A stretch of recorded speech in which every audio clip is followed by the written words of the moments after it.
നമസ്കാരം, സിറ്റി ന്യൂസിലേക്ക് സ്വാഗതം. വിനോദസഞ്ചാര കേന്ദ്രങ്ങളിലെ മാലിന്യം വലിച്ചെറിയൽ മിന്നൽ പരിശോധനയിൽ 3 സ്ഥാപനങ്ങൾക്ക് പിഴ. ചെമ്പേരിയിൽ പ്രവർത്തിക്കുന്ന റോസ്റ്റ് ക്ലബ്ബ്, പൈതൽ മലയിൽ പ്രവർത്തിച്ചു വരുന്ന Paithal hill resort, dream view hot and cool എന്നീ സ്ഥാപനങ്ങൾക്കാണ് പിഴ ചുമത്തിയത്. തുടർന്ന് വരുന്ന ദിവസങ്ങളിലും വിനോദസഞ്ചാര മേഖല കേന്ദ്രീകരിച്ച് ശക്തമായ പരിശോധന നടത്തുമെന്ന് ജില്ലാ എൻഫോഴ്സ്മെന്റ് സ്ക്വാഡ് അറിയിച്ചു. ജില്ലാ എൻഫോഴ്സ്മെന്റ് സ്ക്വാഡ് വലിച്ചെറിയൽ മുക്ത വാരത്തിന്റെ ഭാഗമായി വിനോദസഞ്ചാര മേഖലയായ പൈതൽമല കേന്ദ്രീകരിച്ച് നടത്തിയ പരിശോധനയിലാണ് മാലിന്യങ്ങൾ വലിച്ചെറിഞ്ഞതിന് 3 കേസുകളിലായി 30,000 രൂപ പിഴ ചുമത്തിയത്. പൈതൽമലയിൽ പ്രവർത്തിച്ചു വരുന്ന പൈതൽ ഹിൽ റിസോർട്ടിന് 15,000 രൂപ പിഴ ചുമത്തി.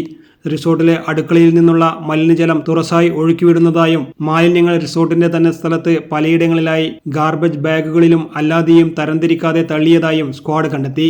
മാലിന്യങ്ങൾ ഉടൻ തന്നെ എടുത്തുമാറ്റാൻ സ്ക്വാഡ് നിർദ്ദേശം നൽകി. പൈതൽമലയിൽ പ്രവർത്തിക്കുന്ന dream view hot and cool എന്ന സ്ഥാപനത്തിലെ മാലിന്യം ഹോട്ടലിന് മുൻവശത്തായി കുന്നിൻ ചെരുവിലേക്ക് വലിച്ചെറിഞ്ഞതിനും ഹോട്ടലിന് പുറകുവശത്തെ കുഴിയിൽ നിരോധിത ഒറ്റത്തവണ ഉൽപ്പന്നങ്ങൾ, പ്ലാസ്റ്റിക് ഉൾപ്പെടെയുള്ള മാലിന്യങ്ങൾ തള്ളിയതിനും 5,000 രൂപ പിഴ ചുമത്തി. ചെമ്പേരിയിൽ പ്രവർത്തിക്കുന്ന റോസ്റ്റ് ക്ലബ്ബ് എന്ന ഹോട്ടൽ ഉടമയ്ക്ക് മാലിന്യങ്ങൾ കൂട്ടിയിട്ട് കത്തിച്ചതിനും ഹോട്ടലിന്റെ പല ഭാഗങ്ങളിൽ വലിച്ചെറിഞ്ഞതിനും 10,000 രൂപ പിഴ ചുമത്തി. തുടർന്ന് വരുന്ന ദിവസങ്ങളിലും വിനോദസഞ്ചാര മേഖല കേന്ദ്രീകരിച്ച് ശക്തമായ പരിശോധന നടത്തുമെന്ന് സ്ക്വാഡ് ലീഡർ അഷ്റഫ് പി അറിയിച്ചു.